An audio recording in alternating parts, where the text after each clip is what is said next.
Ya, ini juga menarik nih. Aku soalnya begini, ketika dulu awalnya memang belajar dan juga mengembangkan banyak aplikasi blockchain, baik itu yang sifatnya public, private, konsorsium, dan lain-lain, enterprise blockchain pun juga aku jamah.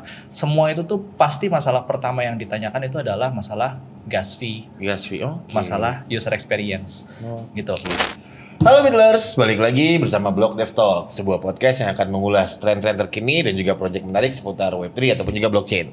Saya Greenman Ron, selaku host yang akan menemani podcast kalian kali ini.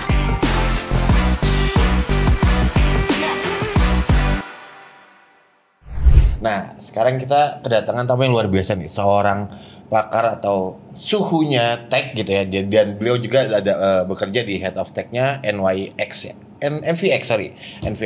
Nah, so tanpa berlama-lama lagi, mari kita sambut Mas Gilang Bagaskara. Terima kasih sudah datang jauh-jauh, Mas Gilang. How are you? Thank you. Baik. Gimana Mas? Oke, aman. Tapi macet tadi sini. Lumayan, aku dari Serpong. Oh, dari Serpong. Tapi lewat tol nggak sih kalau Serpong? Lewat. Cuma tadi pas keluarnya udah lumayan sepi. Lumayan padat. Lumayan sepi. Oke, mantap, aman. So, sebelum kita ngobrol nih lebih banyak gitu, mungkin boleh share sedikit nggak sih nih background dirimu, as in mungkin pada saat kuliah, SMA atau journey-nya sampai sekarang? Oke, siap. Halo Bidlers, perkenalkan nama aku Gilang Bagaskara, biasa dipanggil Gilang. Kalau saya sendiri sih sebetulnya background-nya itu lebih ke IT ya, technical programming. Karena dulu kuliahnya S1 sama S2 itu tuh di Computer Science di UI. Terus lulus dari situ, itu sempat kerja di software house. Terus habis dari software house, pernah kerja juga di Indosat. Lulus dari Indosat, waktu itu nggak lama sih, bikin startup gitu. Jadi startup yang dulu pertama aku bikin itu berkaitan sama loyalty management, sama berkaitan dengan points lah ya, points redemption gitu ya, points redemption. Di waktu zaman startup itu aku mulai kesentuh ke yang namanya blockchain sama kripto. Karena itu tahun 2015-2016 lah gitu. Dan itu tuh di tahun-tahun dimana yang namanya Ethereum tuh baru ada, terus kemudian yang namanya ICO itu tuh baru banget pertama muncul gitu ya. Belum booming. Baru ada 1-2 doang gitu ya. Tapi ya tahu lah cerita berikutnya, ICO kemudian banyak banget menjamur di mana-mana. Tapi waktu itu aku nggak masuk ke sana, aku lebih ke teknikalnya gitu. Jadi belajar teknologi blockchain, belajar codingnya, bikin smart contract dan lain-lain gitu. Itu udah dari tahun 2017. Wow. Di sana kemudian aku ikutan beberapa komunitas. Waktu itu ikutan Indonesian Blockchain Network. Lalu di akhir 2017 aku bikin company buat consulting and development namanya Blocksphere. Blocksphere, yes. Gitu. Dari 2017 sampai di 2020 kita ada buyer. Jadi company aku di buyout. Aku stay di situ sampai 2023 lah gitu. Aku di ada opportunity buat aku join di satu crypto exchange yang baru namanya NVX. Oke, berarti di Blocksphere ini jadinya udah bukan punya dirimu yang build. Tapi masih ada nggak? Masih jalan gitu. Di situ masih ada key people-nya kok. Di situ ada kayak Mbak Pandu, ada Mas Dani gitu. Itu masih key people-nya. Mungkin orang-orang blockchain tahu lah ya. Mas orang lama sih masih pada tahu lah ya. Ya kan orang-orang dulu kan itu aja ya OG-nya ya. Oke. Nah, berarti pas awal pun juga memang nggak terjun ke kripto, memang udah karena basicnya IT, ngopreknya langsung ke blockchain ya 2016-2017 itu? Iya, justru aku dari awal dulu tahu soal blockchain sama kripto tuh 2012. Dan di sana itu aku awal-awalnya waktu pas lagi masih di software house itu mining pakai laptop. Masih bisa waktu itu. Masih bisa mining pakai laptop. Gitu. Mining Bitcoin. Dapat sekitar 0,0-nya berapa kali, kalau dirupiahin dapat satu hari itu Rp12.000 waktu 12.000. Oke, lumayan. Mestinya di hold aja. Mestinya. Tapi udah jadi lepas dong. Ya udah. Sayang sekali saudara. Harusnya mungkin udah segera kali ya lepasnya sekarang. Iya sih gitu. Coba balik lagi ya, ada aja ya kan, nggak nyangka. Nah lalu kalau dari situ berarti sekarang megang NVX ini gitu Iya. fokusnya, salah satu the newest exchange-nya kayak gitu. Iya betul. Kalau NVX itu sebetulnya adalah cryptocurrency exchange lah ya. Kalau di Indonesia kan udah ada beberapa ya. Ya, ada Salah NVX. satunya ya NVX ini gitu. Dan aku di situ sebagai head of technology. Head of Technology, oke. Memang masih seputar the technology. Iya, overseeing Mantap. buat semua development lah ya. Jadi development semua fitur-fiturnya lah, mulai dari spot trading, masalah account, wallet management dan lain-lain gitu. Oke, nah waktu pas pertama nih jump in gitu ya, smart contract dan lain-lain, berarti itu EVM based kah atau non EVM pas pertama mulai? EVM based. EVM based. EVM based. Bahkan dulu masih Robston ya. Masih Robston. Iya. Benar-benar dulu waktu itu. Iya. Terus ya pernah pengalaman waktu itu sempat mining juga di Ethereum. Terus kemudian gara-gara teledor private key-nya nggak di secure. Oh wow. Aku buka RPC connection. Jadi RPC connection-nya aku taruhin private key aku di situ. Oke. Terus kemudian ada orang masuk sign in, tiba-tiba pas lagi besoknya aku cek kemarin sempat punya lumayan loh waktu itu dapat 31. 31 it. Hilang. Hilang. Coba dia. It sekarang berapa? 2000 enggak Tapi waktu itu 3200. ini 120.000 rupiah. Iya, dulu ya, iya benar. Kayak dulu kan juga 10.000 dapat pizza satu ya kan. Iya, tapi ya panas ya. 31. Sekarang loh kali 3.200. Iya. Seger. Lumayan. Oke. So, tadi udah ngomongin si apa namanya? NVX-nya gitu ya. Sekarang aku mau coba pindahin gitu ya. Kan lately narasinya nih di tahun ini banyak ngomongin tentang RWA gitu ya, real world asset gitu. Nah, menurut Mas Gilang sendiri gitu, narasi hari ini jarahnya kemana sih ini tentang RWA ini gitu? Untuk project-project RWA ini? Oke, ini menarik ya. Kalau aku bilang sih sebetulnya proyek-proyek untuk RWA ini dibangun sama orang-orang yang punya ambisi buat ngegabungin yang biasanya nih cuma ada di digital aja, tapi juga akan berhubungan dengan yang ada di dunia nyata. Sekarang mungkin kalau misalnya kamu pikir gitu ya Mas, blockchain itu kalau misalnya punya solusi yang full semuanya digital, full semuanya di blockchain aja, mungkin kemudian orang-orang yang memang ngerti soal digital dan pakai sehari-hari, dia aja yang punya apa namanya yang dapat manfaatnya ya. Tapi kalau waktu itu aku pernah inget banget pas lagi ngisi panel bareng sama Wisnu Tama, dia bilang gini, apa itu metaverse? Ujung-ujungnya kamu kan cuma butuh sandang pangan papan. Emang bisa kamu makan tidur berak di metaverse katanya? Ya juga sih. Tapi dimainin pura-pura bisa. Dimainin pura-pura kayak The Sims lah, pura-pura makan atau apa. Biasanya kalau orang yang pakai teknologi blockchain itu kan cuma orang-orang yang biasa emang terbiasa sama digital ya. Nah, ini untuk yang teknologi yang berbasis teknologi blockchain yang mau digabungin sama real world asset, itu sekarang ada yang namanya konsep RWA tokenization. Jadi real world asset itu ditokenisasi. Ketika ditokenisasi itu kemudian orang yang tadinya punya aset-aset di konvensional yang dia kemudian mau di mau let's say mau fundraising atau mau kemudian mau dapat mekanisme lainnya juga untuk menjamah dunia kripto, itu bisa pakai konsepsi RWA tokenization ini. Gitu. Berarti memang untuk mengkonekkan in between ya udah tadi digital dan real world-nya, digital makanya namanya world. RWA ini kan. RWA, betul. Nah, tapi kalau dari kira-kira gitu ya blockchain dan kripto itu bisa nggak sih mencapai untuk masa adoption khususnya di Indonesia gitu? Masalah utamanya apa sih kayak gitu? Ya, ini juga menarik nih. Aku soalnya begini, ketika dulu awalnya memang belajar dan juga mengembangkan banyak aplikasi blockchain, baik itu yang sifatnya public, private, konsorsium, dan lain-lain, enterprise blockchain pun juga aku jamah. Semua itu tuh pasti masalah pertama yang ditanyakan itu adalah masalah gas fee, masalah user experience, gitu. Bayangkan kamu kalau misalnya punya satu wallet lah ya, satu misalnya biasanya pakai apa sih, MetaMask lah ya. MetaMask, betul. Mau kirim-kiriman USDC mesti bayar pakai Ethereum. Ya, betul, mesti bayar gas fee. Terus kemudian mau execute smart contract mesti bayar gas fee lagi, betul. Dan lain-lain semua. Pokoknya konsep tersebut itu tuh bikin orang tuh jadi susah gitu untuk bisa dapat adopsi gitu ya dari teknologi blockchain itu gitu. Palingan kalau di sini sih kalau misalnya ngomongin ya konteksnya di Indonesia gitu, kita ngomonginnya berarti ya edukasi, cuman edukasi it can only go as far lah gitu, nggak bisa semuanya langsung terjamah karena ada edukasi yang masif gitu. Kayak tetap aja pasti bakalan ada susahnya gitu, karena by design pun juga emang susah gitu. Karena memang masih banyak barrier atau hambatan gitu ya bisa dibilang kan. Ya. mereka mau dapat experience-nya, ya udah, ya bentuk gas fee yang lumayan gitu kan, karena hitungannya gitu. Lalu Iya. juga belajarnya gitu kan, kayak kita ngomongin Seedpress Wallet juga banyak kan orang yang masih kayak susah lah ya kasarnya untuk mempelajari kayak gitu. Iya. Nah kalau kayak gitu solusinya kira-kira apa nih, Mas? Kalau aku sih sebetulnya begini ya, dari sudut pandang developer, berarti kan kita mesti lihat nih perkembangan dari produk yang kita garap ini nih, mungkin bukan kita garap ya, produk yang kita pakai, yang kita berkarya di situ, itu tuh arahnya kemana gitu. Emang baru-baru ini, bukan baru-baru inilah, ini udah menjadi case yang dari awal kemunculannya, let's say Ethereum lah ya, dari awal kemunculannya memang udah diadres gitu, karena dulu udah pernah ada EIP 86 kalau nggak salah, itu bahkan belum EIP belum sampai EIP 100 tuh, masih awal-awal banget Ethereum muncul. Itu udah muncul tuh pembahasannya gimana sih caranya kita bikin supaya lebih gampang nih dipakainya. Makanya itu ada konsep yang namanya account abstraction. Jadi kita punya account yang kita pakai ini nggak lagi kayak semua itu tuh harus dikontrol sama kita. Jadi kita bikin kayak semacam perantara lah gitu ya, gimana supaya akun ini bisa lebih gampang, secara ada dua sih, lebih secure sama lebih convenient.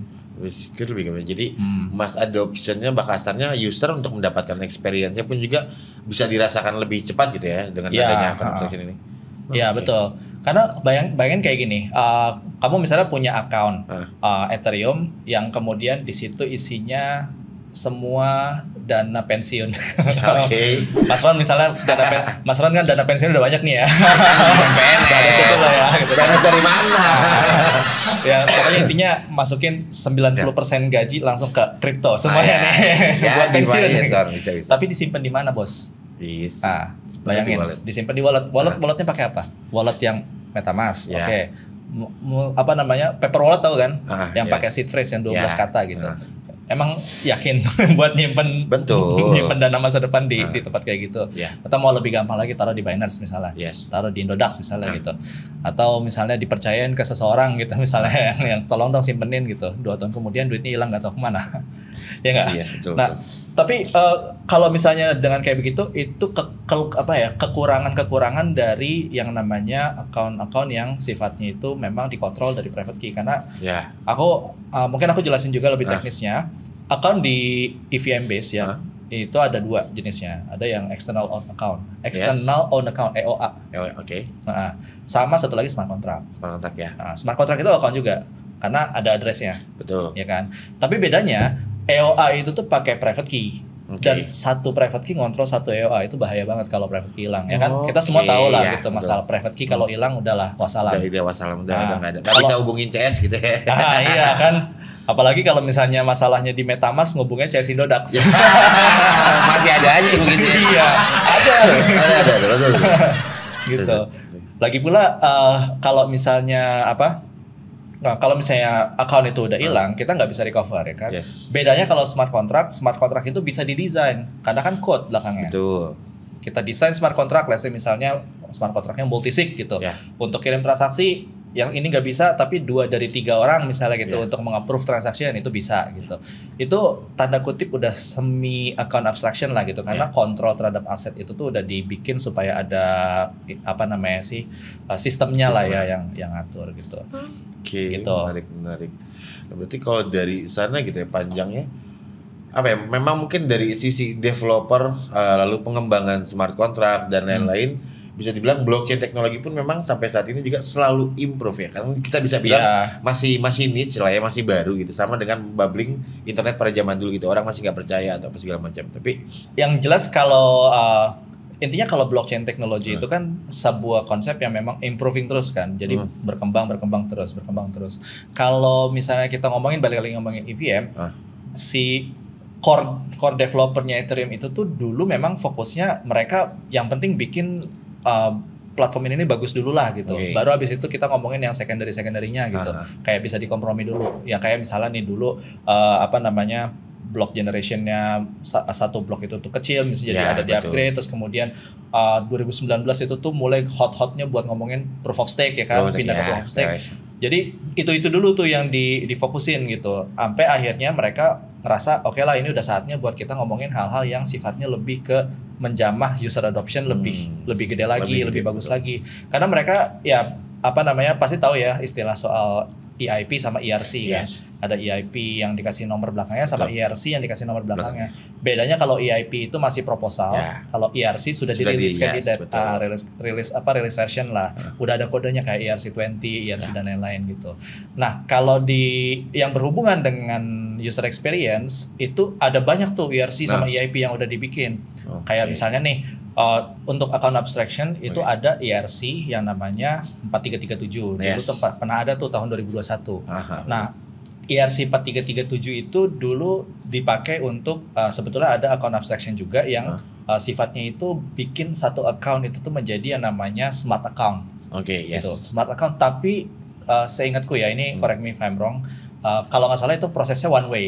Jadi ketika account itu udah di-declare sebagai smart account, dia nggak bisa backwards compatible untuk akun-akun yang memang EOA dari awalnya gitu. Jadi let's say misalnya Bro Ron udah punya, gue manggil Bro aman aja Mas Bro terus. Kalau misalnya lu punya apa namanya account misalnya udah biasa dipakai, terus udah ada NFT-nya udah banyak, udah apa emang akun pribadi lah ya gitu, pengen dibikin jadi smart account, kalau nggak salah sih nggak bisa sih, jadi mesti bikin akun baru nih gitu.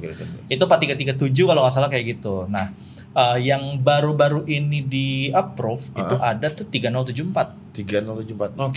Ada tuh. Jadi bedanya kalau pakai yang 4337 sama yang 3074, kalau yang 3074 itu tuh konsepnya kita tuh bukan mengubah account kita jadi smart account gitu, tapi kita ada smart contract. Smart contract yang menjadi perantara nih. Misalnya nih kamu punya apa namanya product DeFi lah, DEX, punya produk DEX lah gitu. Di DEX itu kan biasanya kalau misalnya orang mau ngontrol apa namanya transaksinya, ya kita transaksi di situ, udah kita punya aset, kita punya account, kita punya private key, yang jelas private key kita dipakai buat ngegerakin aset dari akun tadi itu kan, buat kita taruh, kita staking, kita swap, kita kemudian mesti apa namanya taruh di liquidity pool dan lain-lain. Itu semuanya dilakuin pakai private key kita. Tiap kali kita mau ngapa-ngapain kita mesti di MetaMask approve, ya kan, MetaMask sign approve gitu. Kalau si 3074 ini dia tuh konsepnya lumayan menarik. Jadi kayak mengintroduce satu buah konsep surat kuasa. Surat kuasa berarti di approve orang lain kah atau gimana? Surat kuasa itu kalau misalnya di dunia nyata tuh konsepnya gimana sih? Misalnya aku punya rumah nih ya. Mau kemudian di kenotarisan, tapi kemudian mau jalan ke sana nggak ada waktu, jadi akhirnya dikasih surat kuasa gitu untuk orang yang jalan ke sana gitu. Nah, ongkos buat si orang jalan ke sana kan dia kan bayar sendiri kan, dia yang bayar angkotnya, naik angkot lagi, naik ojol ya dan lain-lain gitu. Itu udah urusannya dia gitu. Tapi di surat kuasa itu tertulis orang ini berhak buat merepresentasikan saya sebagai pemilik rumah. Misalnya orang ini berhak mengambil keputusan untuk menjual apa namanya properti saya misalnya gitu. Itu tertulis di situ hak-haknya dia apa aja, action yang boleh dilakukan. Nah, itu konsep kayak gitu tuh dibawa tuh ke apa namanya ERC 3074 gitu. Cara kerjanya kurang lebih gitu. Jadi memang ada perpanjangan tangan gitu ya surat kuasa. Perpanjangan tangan ya. Jadi di apa namanya, kalau aku tuh biasanya kalau ngejelasin konsep teknikal tuh suka pakai apa namanya sih, kayak analogi yang gampang lah ya. That's better karena memang dibutuhkan ya, karena kalau kita ngomongin panjang lagi orang kan kayak meleduk di pala. Gitu kan ketawa. Makanya gue bilang kita ada footnote dengan analogi pun juga, that's the better one, karena Blocktape juga memang melakukannya edukasinya kayak gitu sih. Iya. Mantap lah, jaya. Langgan. Aku mungkin juga mesti ngejelasin juga gini sih, salah satu yang kemudian di solve masalah besarnya dari kenapa mesti ada yang namanya konsep surat kuasa tadi sih pakai 3074, karena gini, ketika saya mau berinteraksi sama smart contract, semua urusan transaksi eksekusi function di smart contract itu kan mesti dimodalin dari akun EOA aku pribadi nih. Nah, kalau misalnya udah pakai surat kuasa itu, orang yang megang surat kuasanya tadi itu bisa merupakan smart contract yang apa namanya, yang kemudian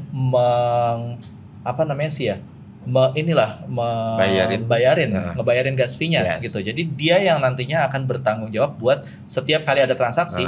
Yang penting transaksinya ini udah approve loh sama si Gilang gitu. Betul. Pokoknya aku mau bikin transaksi misalnya di DeFi lah gitu, DEX. Ambil contoh DEX tadi. Tahu pasti ya kalau kalau misalnya lagi DEX itu tuh kita misalnya mau nge-swap. Yes. Orang mau nge-swap token, yang dilakukan itu pertama dia harus approve dulu nih tokennya. Betul. Dia approve dulu spending misalnya maksimal berapa, ya kan? Setelah dia approve, dia kemudian baru masukin value-nya berapa, dia klik swap, baru nanti ada approval lagi. Yes. Gitu. Itu proses kan berkali-kali. Ya. Gitu. Kalau misalnya pakai konsepnya si ERC 3074 ini, itu bisa dibikin jadi one click. Oke, Gitu. jadi menarik. Jadi transaksinya di batching dulu. Di batching, kemudian ini transaksi yang terjadi batching ini nih isinya adalah action A, B, C. Oke, berarti ketika batching ini jatuhnya sama dengan roll up juga nggak sih? Atau mirip-mirip? Mirip-mirip, tapi kayaknya kalau yang ini kan dia konsepnya adalah nyuruh orang. Oh iya, bedanya itu Nyuruh kalau roll orang. up kan memang ya udah dari back end system tanpa ada surat kuasa yang tadi ya. Gitu. Jadi ini istilahnya tuh invoker kontrak lah gitu. Kontraknya buat menginvoke transaksi-transaksinya itu gitu. Oke, berarti itu tadi kayak cara kerjanya, how the feature and stuff kayak gitu. Lalu ada tambahan apa lagi dari si 3074 ini? Palingan satu lagi sih juga kalau yang aku baca-baca ya, jadi salah satunya lagi itu yang bisa dilakukan dari si ERC ini, itu kalau misalnya kita pakai invoker kontrak, kita bisa bikin konsep social recovery. Social recovery. Oke. Paham nggak social recovery? Harusnya kalau Misalnya, memang bahasanya ya hilang bisa dibantuin untuk dibantuin sama orang lain. Ya. Jadi kita bikin smart kontraknya buat kemudian aset yang ada di sini nih bisa di recover kalau misalnya dibantu sama seed phrase pertama, kemudian ada MPC ada signer dari komputer, atau terus kemudian ditambah lagi ada orang-orang yang ngebantuin buat nge-approve transaksi buat recover aset yang ada di situ kayak gitu. Itu ada tuh konsep-konsepnya juga social recovery. Berarti jatuhnya kayak gini ya, mungkin kalau sempat ada denger aku lupa. Jadi kalau kita punya KTP kita hilang, kan ada kartu keluarga nih. Nah itu kan membantu nih. Jadi ya udah berarti lu bisa ada proofing. Oh ini dari kartu keluarganya. Oh ya udah lu KTP-nya di sini, alamatnya di sini. Kayak gitu-gitu nggak sih analogi konsepnya? Ketika recovery-nya itu, karena ada pihak lain lah ya gitu. Ya intinya ada pihak lain yang bisa memverifikasi, bisa ngebantu buat nge-recover si account-nya tadi itu. Gitu. Oke, menarik. Tapi jatuhnya itu nanti smart walletnya jadinya wallet address baru kan? Misalkan ketika itu hilang, atau smart contract jadinya smart contract kayak kalau by baru. design sih itu nggak di specify ya kayak gimana ya, karena kan itu kan contoh use case aja kan. Ketika nanti diimplementasi ya bisa beda-beda caranya nanti gimana. I see, menarik. Tapi yang jelas balik lagi ke poin utama yang paling menjawab ya dari masalah adopsi itu tuh adalah yang tadi gas fee bisa dibayarin. Bisa dibayarin. Ya jadinya mungkin jadinya kalau kita mau ngajak dirimu gitu ya kan, mau yang edukasi bayarin, ya udah lu coba ntar gas fee gue yang bayarin deh gitu. Lu buat baik kasarnya kayak gitu ya. Let's say misalnya punya aplikasi dApps ya berbasis AVM ini, kita bikin orang nggak usah mikirin gas fee lagi, tapi setiap kali transaksi yang dia execute di sana dia ditagihnya pakai USDC-nya. Bisa kayak gitu. Bisa. Kita mau nge-swap USDC, kita nggak usah lagi ditagih Ethereum, tapi langsung aja potong dari USDC-nya itu. Yes. Harusnya memang banyak juga sih yang memang ke cutting kayak gitu kalau yang aku tahu. Cuman mungkin lebih ke token-token biasa kali ya, not the big things. Ya kurang lebih gitu sih. Oh ada satu lagi yang aku juga sempat lihat dari podcastnya bukan podcast seminarnya si Vitalik. Oke. Dia waktu itu ngomong juga gini, salah satunya lagi itu misalnya kita punya konsep subscription, ya pasti subscribe dong ke Netflix kan minimal lah gitu, betul. Sama Spotify ya kan. Kayak gitu kalau misalnya mau di crypto tuh gimana caranya? Menarik. Kebayang nggak? Enggak. Tiap bulan kita approve. Tiap bulan kita approve transaction. Approve ya kan. Capek keluar kan? billing ya gitu. Iya. Kalau pakai ini bisa jadi auto billing. Tapi kalau kita mau cancel, kita tinggal cancel, nanti automatically smart contract-nya bilang nge-cancel. Oke, berarti sesimpel dengan ya udah kalau memang kita subscribe Netflix atau apa, kita mau cancel pun misalkan saldonya nggak cukup kan dia minta nih. Kurangin saldo lo gitu dong. Isi dulu dong baru bisa lanjutin kan gitu. Nah, berarti sudah ada juga dong dalam blockchain untuk that kind of feature gitu. Nah itu dia ERC ini kan sebetulnya konsepnya udah ready. Tapi kalau dibilang sudah ada dan sudah bisa dipakai belum, karena belum approve. Karena ini kan nunggu hard fork. Hard fork berikutnya Petra ya kalau nggak salah namanya. Petra itu kalau nggak salah Oktober kalau nggak salah. Quarter 4 berarti. Q4. Aku agak lupa sih ya. Yes. Tapi mesti nunggu itu dulu. Tapi kalau itu udah approve, harusnya sih wallet yang top wallet ya kayak Trust Wallet, MetaMask, harusnya mereka udah available. Oke, lalu yang lately rame nih diomongin kan 404 nih. Gitu. I mean, what's kind your opinion about 404? Pandora. Ya, buat Pandora dan lain-lain. Karena lucunya kemarin ternyata aku juga pas lagi eventnya Pintu, itu ada event dari It Foundation, ketemu some OG developer, ternyata dia yang creating Pandora, orang Indo. Oh ya? Yes. Oh. Gue yang terkaget-kaget yang showing the proof. Oh wow. Gitu. Really? Gitu. Oke, kita connect gitu. Wah, gokil juga sih emang. Gitu. Aku sih baru tahu sih Pandora yang bikin orang Indo sih. Cuman emang 404 tuh konsep yang gimana ya? Memang secara ini ya, secara urutan dari EIP-nya itu tuh dia lebih awal daripada 721 which is yang untuk NFT. Tapi dia itu udah bawa konsep NFT itu tuh lebih awal gitu di 404 walaupun dia approve belakangan. Dia secara konsep itu aku bilang sih hybrid token kan. Dia kan hybrid token, dual token gitu. Jadi orang bisa misalnya orang mau beli NFT-nya atau mau beli fractional dari NFT-nya itu, nanti misalnya kemudian NFT-nya mau dijual ya silakan aja dijual, tapi fractionalization-nya tokennya juga bisa kita tarik keluar masuk lagi gitu. Itu bisa dibilang satu konsep yang bisa mempermudah lah orang-orang yang mau punya NFT tapi nggak sanggup untuk beli full gitu. Model-model orang-orang yang kayak butuhnya cuma receh-recehnya aja gitu kan, tapi yang penting bisa tetap dapat NFT-nya gitu. Itu konsepnya bagus tuh dan terbukti kan yang bikin di atas situ token-tokennya pada 100x. Ya, jadi cuman terakhir ya tetap ya kalau ada goreng-gorengan mah yang nggak jadi aja ya.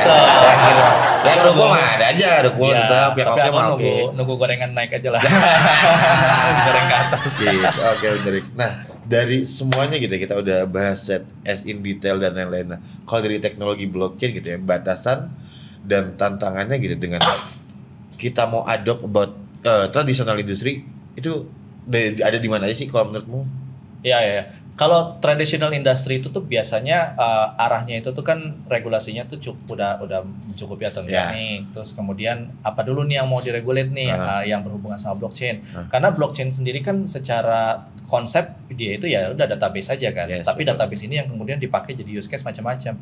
Use case-nya ini ada banyak banget nih. Ada DeFi, ada NFT, ada crypto, ada RWA yang baru-baru nanti. Yang baru diregulate baru yang crypto kan? NFT betul. Belum, terus nanti ya mungkin RWA juga bakalan diregulate lah. IDO aja belum diregulate, ICO belum ada. Terus kalau regulasinya udah ada, ya mungkin nanti orang-orang bakalan lebih ngelirik, oh ternyata udah boleh nih ngelakuin ini. Sudah terlegalisasi gitu. Sudah dilegalisasi. Tapi prosesnya, oh my god. Iya. Kalau dibilang kripto sendiri dari 2018 kan, dulu kan Pak Will sama tim semuanya kan yang betul ngejar-ngejar. Yang ngejar-ngejar ke sana gitu. Cuman emang industrinya sendiri harus punya yang namanya killer use case. Killer use case blockchain, sekarang aku tanya deh, killer use case blockchain itu apa? Apa? Use case paling bagus.